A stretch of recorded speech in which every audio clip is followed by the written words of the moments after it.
ആദ്യം കുട്ടിയെ കാണാനില്ലെന്ന പരാതി. തുടർന്ന് നടത്തിയ പരിശോധനയിൽ 2.5 വയസ്സുകാരിയുടെ മൃതദേഹം വീടിന് സമീപത്തെ കിണറ്റിൽ നിന്ന് കണ്ടെത്തുന്നു. സംഭവം നടന്ന് 4 മാസം കഴിഞ്ഞിട്ടും തിരുവനന്തപുരം ബാലരാമപുരത്തെ നാട്ടുകാർക്ക് ഇപ്പോഴും ആ നടുക്കം വിട്ടുമാറിയിട്ടില്ല.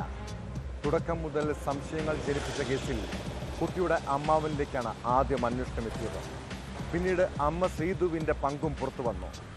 2 വയസ്സുകാരിയെ കിണറ്റിലെറിഞ്ഞ് കൊന്ന കേസിൽ മാതാവ് ശ്രീധു, അമ്മാവൻ ഹരികുമാർ എന്നിവരെ പ്രതി ചേർത്ത് കുറ്റപത്രം തയ്യാറായി.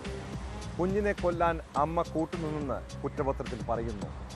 ഈ മാസം 15-നകം ബാലരാമപുരം പോലീസ് കുറ്റപത്രം കോടതിയിൽ സമർപ്പിക്കും.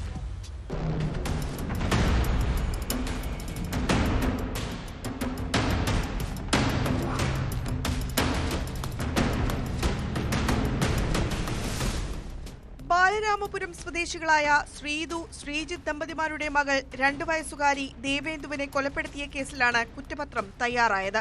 കൊലപാതകം നടന്ന് 4 മാസങ്ങൾക്ക് ശേഷമാണ് പോലീസ് കുറ്റപത്രം സമർപ്പിക്കുന്നത്. ആദ്യം കുട്ടിയെ കാണാനില്ലെന്നാണ് പരാതി ഉയർന്നത്.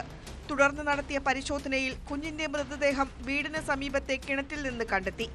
മുങ്ങി മരിച്ചതാണെന്നായിരുന്നു പോസ്റ്റ്മോർട്ടം റിപ്പോർട്ട്. ഏറെ ദുരൂഹതകൾ നിറഞ്ഞ കേസിൽ കുട്ടിയുടെ മാതാവ് ശ്രീധു, അമ്മാവൻ ഹരികുമാർ എന്നിവരെ പ്രതി ചേർത്താണ് കുറ്റപത്രം.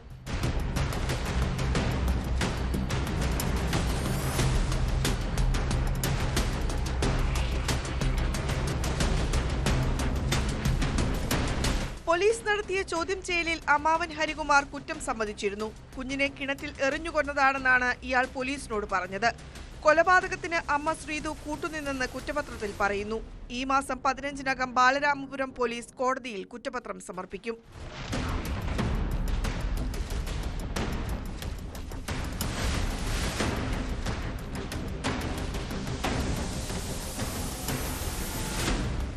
ന്യൂസ് 18 ബാലരാമപുരം.